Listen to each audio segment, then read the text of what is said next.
Amén. Señor, bendito Dios, bendito Padre, nuestra alma te adora, nuestra alma te exalta, te glorifica, Señor.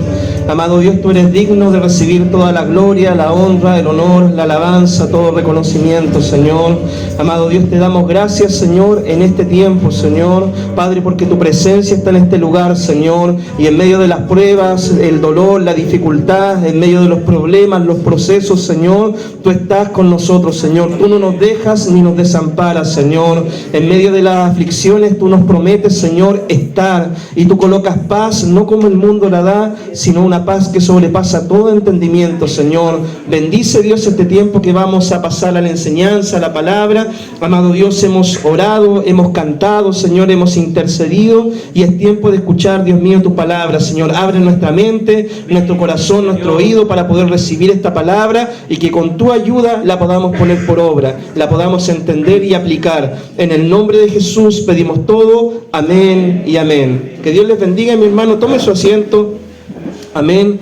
El día de hoy, mis queridos hermanos, vamos a compartir la palabra del Señor en el Evangelio de Mateo, capítulo 10, en el versículo 34. Evangelio de Mateo, capítulo 10, versículo 34. Y hoy día les quiero compartir sobre el costo de ser un discípulo. ¿Ya? El costo de ser un discípulo. Así que abra su Biblia, Mateo 10, ¿cierto? Versículo 34, y dice así la palabra del Señor: no piensen que vine para traer paz a la tierra. No vine para traer paz, sino espada, porque vine a poner al hombre contra su padre, a la hija contra su madre, a la nuera contra su suegra, y los enemigos del hombre serán los de su misma casa. El que ama al padre o a la madre más que a mí, no es digno de mí. El que ama al hijo o a la hija más que a mí, no es digno de mí. Y el que no toma su cruz y sigue en pos de mí, no es digno de mí. El que ha hallado su vida, la perderá. Y el que ha perdido su vida por causa de mí, la hallará. El que los recibe a ustedes, me recibe a mí. Y el que me recibe a mí, recibe al que me envió. El que reciba a un profeta como profeta, recibirá recompensa de profeta. Y el que reciba a un justo como justo, recibirá recompensa de justo. Y cualquiera que como discípulo dé a beber, aunque sea un vaso de agua fría, a uno de estos pequeños, en verdad les digo que no perderá su recompensa. Amén. Mis queridos hermanos, hace un par de días se están celebrando, ¿cierto?, los Juegos Olímpicos. Ya no sé si ustedes han visto las noticias, ha causado mucho revuelo, ¿cierto?, mucho en las redes sociales, TikTok, Facebook, lo que fue la inauguración de los Juegos Olímpicos, ¿ya?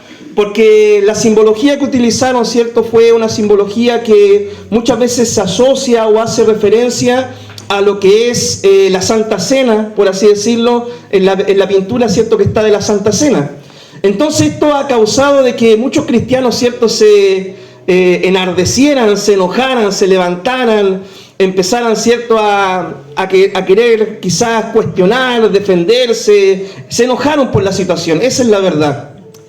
Y bueno, yo pensando en esta situación, ¿cierto?, porque he visto en las redes sociales de que hartas personas han escrito sobre esto y todo, y meditando en esto, mis queridos hermanos, yo llegaba a la siguiente reflexión: que nosotros como hijos del Señor no nos podemos ofender por tan poco, ¿ya?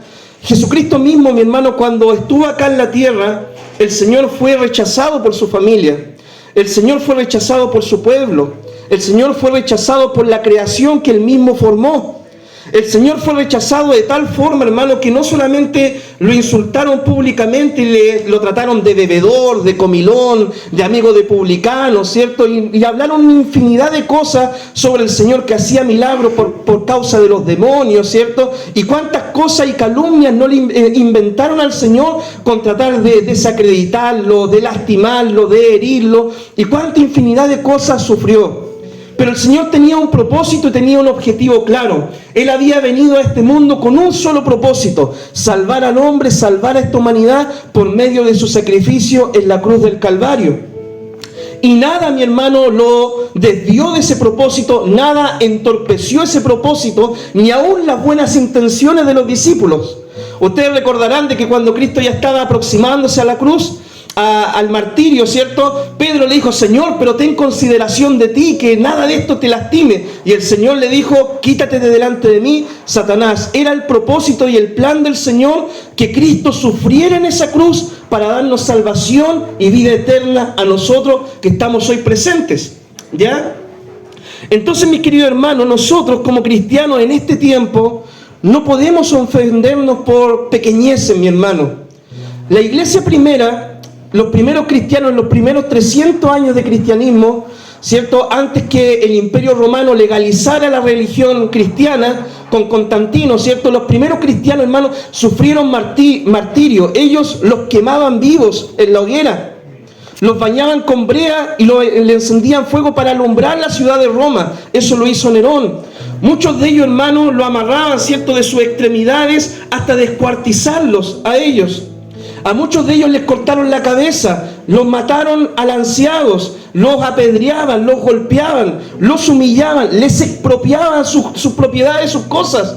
Todo por causa del nombre de Jesucristo. Los primeros cristianos sufrieron todas esas cosas por amor a Cristo, porque ellos tenían claro en quién habían creído. Ellos tenían claro a quién servían. Ellos tenían claro, ¿cierto?, de que Cristo había dado salvación y vida eterna a todo aquel que cree en Él.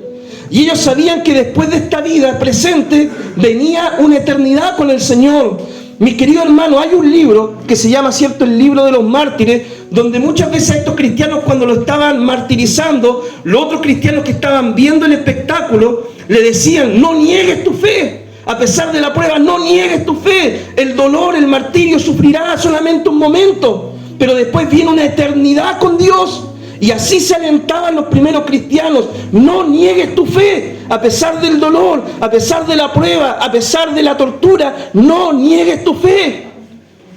Y hoy en día, mis queridos hermanos, nosotros debemos aprender esto, a tener una fe sólida, firme en el Señor. Mis queridos hermanos, debemos nosotros crecer y madurar. Cuando a Policarpo, el obispo, ¿cierto?, de Esmirna, lo andaban buscando, ¿cierto?, para condenarlo, juzgarlo, dice de que él, cuando lo amenazaron con quemarlo en la hoguera, ¿qué es lo que dijo Policarpo? Estas llamas arderán solamente un momento, pero cuídense ustedes de las llamas eternas, porque esas arderán por toda una eternidad. Imagínense, hermano, la determinación, la fe, la seguridad, la convicción que tenían aquellos primeros cristianos.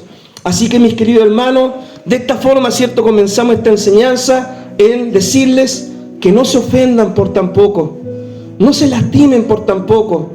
En la vida cristiana y en la vida misma, mi hermano, vamos a pasar muchas situaciones difíciles. Vamos a sufrir el rechazo, vamos a sufrir el menosprecio, vamos a sufrir, ¿cierto?, y la indiferencia, vamos a sufrir, ¿cierto?, que quizás otras personas sean favorecidas en vez de nosotros. Vamos a pasar tantas situaciones, mi hermano, y el Señor nos advierte sobre esto, nos dice que en el mundo nosotros pasaremos aflicciones, pero ¿qué debemos hacer? Debemos seguir confiando en Él. En medio del proceso, en medio de la dificultad, en medio de la tormenta, mis queridos hermanos, Dios está con nosotros, Dios está con sus hijos. Él prometió, no te dejaré, no te desampararé, estaré contigo todos los días hasta el fin de este mundo. Mis queridos hermanos, el llamado para nosotros es ser discípulos de Cristo. ¿Qué significa ser un discípulo? La palabra discípulo significa alumno, aprendiz, seguidor. Eso es lo que significa la palabra discípulo: alumno, aprendiz, seguidor. Nosotros, mis queridos hermanos, somos discípulos ¿de quién? De nuestro Señor Jesucristo. Así como lo fueron primeramente los 12 apóstoles y después ciertas grandes multitudes, hoy en día nosotros también somos seguidores ¿de quién? Del Señor. Nuestro mayor compromiso, mis queridos hermanos, es con el Señor. Nosotros acá no seguimos al hombre, no seguimos a la mujer, nosotros acá seguimos a Jesucristo. Él es nuestro líder, Él es nuestro maestro, Él es nuestro Señor. A Él debemos seguir, a Él debemos obedecer. Y cómo Él nos gobierna o nos dirige el Señor a nosotros, por medio de la palabra del Señor. La meta, mis queridos hermanos, que tenemos nosotros como discípulos es poder ser imitadores de Cristo. Dice la palabra, el discípulo que fuera perfeccionado llegará a ser como como el maestro. ¿Ya? El discípulo que fuera perfeccionado. Todos nosotros estamos en un proceso de discipulado. Cuando nosotros entregamos nuestra vida, ¿cierto?, al Señor, nosotros nacemos de nuevo y somos pequeñas criaturas, por así decirlo, nuevas criaturas, dice la palabra, y de ahí comienza un proceso de discipulado, donde Dios empieza a trabajar con nuestra vida, donde empecemos a crecer, a madurar, a conocer al Señor, a formar una relación personal con el Señor, por medio de la oración, de la lectura de la Biblia, por medio del congregarse regularmente, de hacer la obra del Señor. Y la meta, mis queridos hermanos, es llegar a ser un imitador de Cristo en su carácter, en sus obras y en su ministerio. En su carácter, Cristo era manso y humilde. En sus obras, las obras que hacía el Señor, hermanos, si hablamos de lo que Cristo hacía cuando estuvo acá en la tierra, esos 3 años y medio que duró su ministerio, ¿cierto? El Señor comenzó su ministerio a los 30 años y duró 3 años y medio. Todo lo que hizo el Señor: predicó, sanó enfermos, visitó lugares de necesidad, cubrió ciertas necesidades. Cuando muchas veces Él estaba predicando en un campo y no hallaban qué comer, el Señor va y le dice a los discípulos: ¿qué tienen? ¿Cierto? 2 pescados, un pez. Le puso la bendición, multiplicó esa bendición, cubrió esa necesidad, ¿cierto?, que tenía la multitud de alimentos.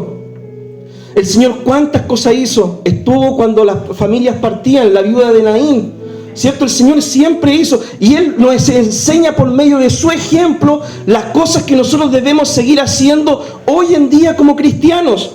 Debemos imitar su vida devocional. ¿Cómo era la vida de Jesús, mi hermano? Se levantaba muy de mañana, se levantaba con el ministerio de los varones a orar en las mañanas, y muy de noche también iba y oraba también, porque eso le daba el poder, la unción para ministrar durante todo el día, mis queridos hermanos. Esto nos enseña que como hijos de Dios debemos tener una vida devocional.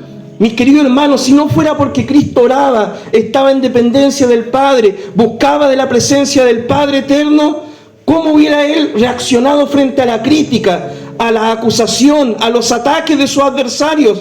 Pero gracias a que Él tenía la unción del Espíritu Santo y cada día Él buscaba la dirección y la presencia del Padre eterno, ¿cierto?, de nuestro Dios, Él pudo resistir toda prueba y dificultad para darnos un ejemplo a nosotros de cómo debemos vivir la vida cristiana nosotros hoy en día. La meta, como les dije, es ser un imitador de Cristo. A los primeros discípulos, mis queridos hermanos, a los primeros seguidores de Cristo, se les llamó cristianos por primera vez en Antioquía. ¿Y usted sabe lo que significa la palabra cristiano? Significa pequeños Cristo. Eso significa la palabra cristiano. Es como, en un gentilicio para nosotros sería como decir cristianitos, ¿cierto? Pequeños cristianitos, ¿cierto? ¿Y por qué le llamaba así la gente que rodeaba a los primeros discípulos? Ellos lo llamaban, hermanos, en un tono despectivo. ¿Por qué? Porque los discípulos se esforzaban por ser como Cristo. Entonces ellos le decían: estos quieren ser como Cristo, pero son pequeños Cristos. Y en forma despectiva, ¿cierto?, le llamaron cristianos a los primeros discípulos. Título que hoy en día, ¿cierto?, es un título de honra. ¿Por qué? Porque nos lleva, ¿cierto?, a imitar, ¿cierto?, y nos invita a imitar la vida de nuestro Señor como hijos de Dios. Nuestro compromiso, mis queridos hermanos, con el Señor debe ser mayor a cualquier otro compromiso con cualquier otra cosa, con cualquier otra causa, con cualquier persona y aún con nuestra propia familia. Nuestro compromiso con Dios debe superar cualquier otro compromiso, mis queridos hermanos. Debemos poner a Dios en primer lugar. Recuerda, ¿cierto?, el gran mandamiento: amarás al Señor con toda tu mente, tu corazón, con todas tus fuerzas. Ese es el principal mandamiento. Y nuestro compromiso con Dios debe llevarnos a ponerlo a Él en primer lugar, ¿cierto? Y después colocar nuestra familia, colocar las demás cosas. Pero nuestro principal compromiso es con el Señor. Ahora, ¿cuál es la misión del discípulo? Como acabábamos de leer en estos versículos, la misión del discípulo, mi hermano, es predicar la palabra. Esa es la misión que tenemos nosotros. Yo me acuerdo hace tiempo atrás, conversaba con una hermana, y cuando hablábamos del Evangelio, ¿cierto?, me decía: yo nunca había entendido que nuestra tarea como cristiano era predicar la palabra. Y hermano, esa es nuestra tarea, nuestro deber. Esa es nuestra responsabilidad, esa es nuestra asignación, ese es nuestro mandato que nos dejó el Señor, ir y predicar el Evangelio a toda criatura por todo el mundo. Y esta tarea le corresponde realizarla a todo verdadero cristiano, de ir y predicar el Evangelio. Todos, hermanos, somos comisionados por Dios para ir y predicar el Evangelio. ¿Cómo predicamos el Evangelio? Con nuestro estilo de vida, con nuestro ejemplo y con nuestras palabras. Así predicamos el Evangelio, con la forma en que vivimos, ¿cierto? Con nuestras palabras, porque de repente las personas pueden decir, esta persona es tan buena gente, no sé qué es lo que tiene, ¿cierto? Que es tan buena gente, y si tú no abres tu boca y no le explicas por qué tú tienes esa actitud o ese cambio de vida, nunca van a saber que es porque tú eres un hijo del Señor. Entonces predicamos con nuestra boca, con nuestro ejemplo, y predicamos, ¿cierto?, con nuestro estilo de vida.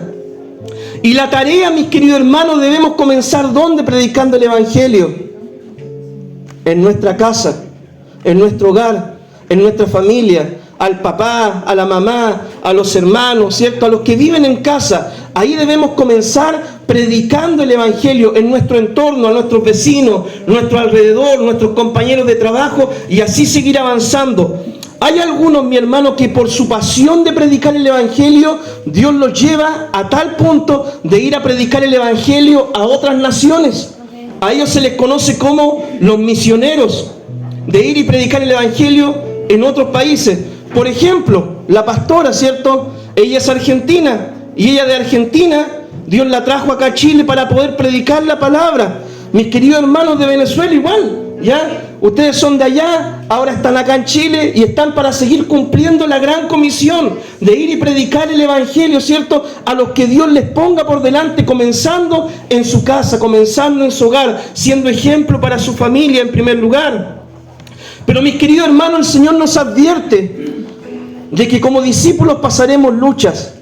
No todo será color de rosas, pero no todo será malo tampoco. Pasaremos tiempos buenos y tiempos de dificultad. Y el Señor nos advierte por medio de esta palabra que muchas veces, ¿cierto?, esa paz que el Señor quiere que todo hombre tenga, que toda persona reciba, y que primeramente nosotros con todo el corazón anhelamos que nuestra familia entienda, muchas veces no se va a dar en el hogar. Y muchas veces nosotros vamos a tener la mejor intención, el amor más grande de compartir el Evangelio con nuestra familia, y vamos a sufrir el rechazo de parte de ellos. No van a querer al Señor, no van a querer el Evangelio, van a querer seguir llevando sus vidas a su manera. Entonces, mis queridos hermanos, ¿cómo enfrentamos ese desafío? Nosotros debemos presentar el Evangelio a nuestra familia inconversa, con amor, con nuestro ejemplo, con la verdad. Pero también debemos respetar el libre albedrío que cada uno de ellos tiene y que Dios le ha dado.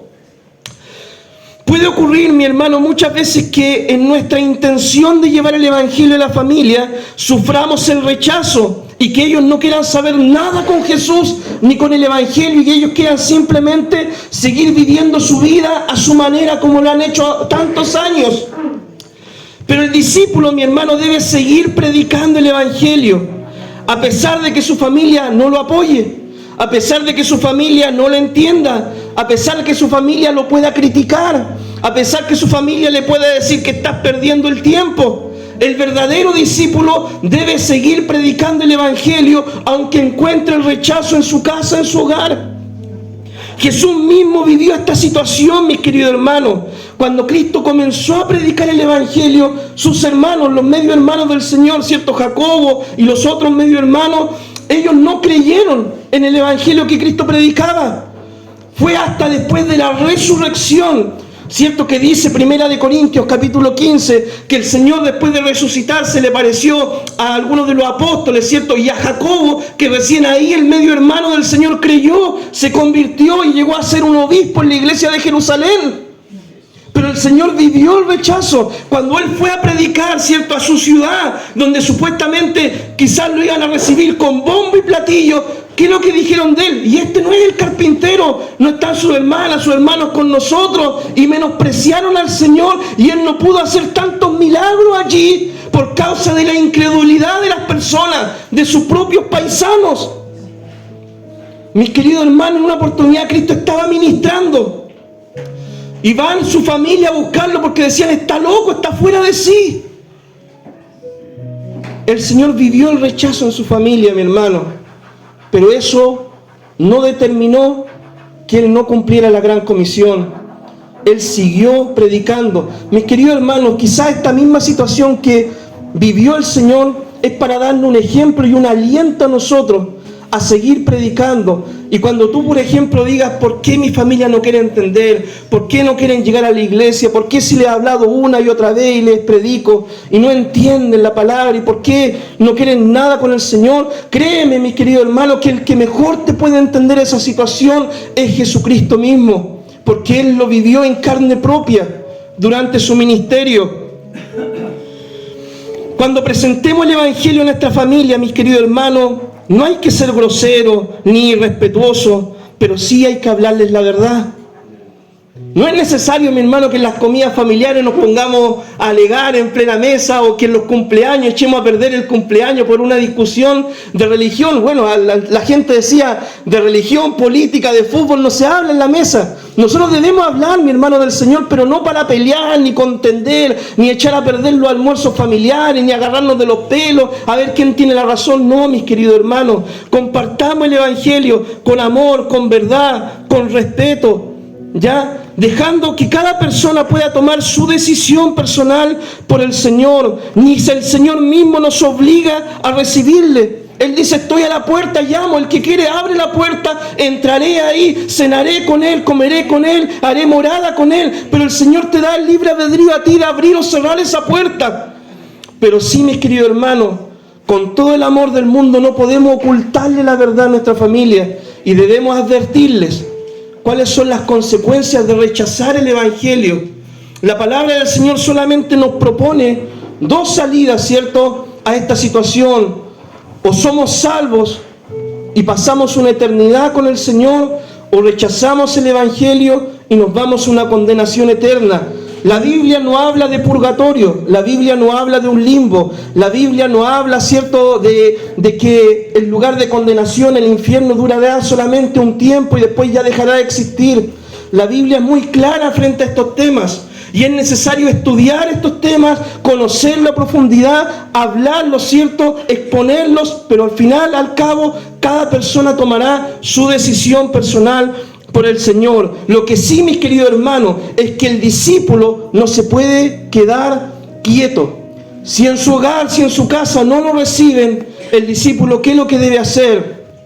Seguir predicando, seguir anunciando el Evangelio en los lugares que sí quieran escuchar la palabra del Señor. Y como dice la Escritura, el que tiene oídos para oír, que oiga.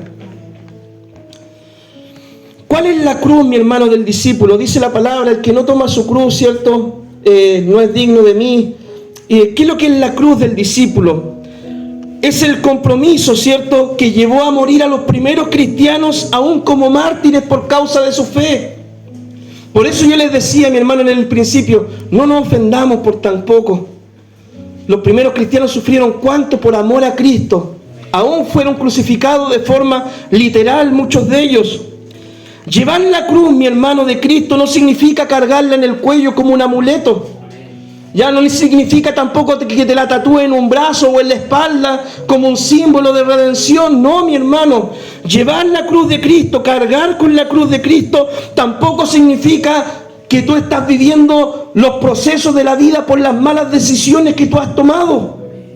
Cargar con la cruz de Cristo, llevar la cruz de Cristo significa renunciar a mis sueños personales, renunciar a mis ambiciones personales, renunciar a mi yo por amor al Señor, poner a Dios en primer lugar antes que cualquier otra cosa, y que esa obediencia a Dios sea de tal manera que aún me lleve a dar mi vida por causa del Evangelio, con tal de no negar a mi Señor.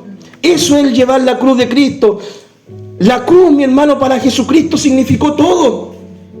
La cruz es la máxima expresión de amor a Dios el Padre y de amor a la humanidad.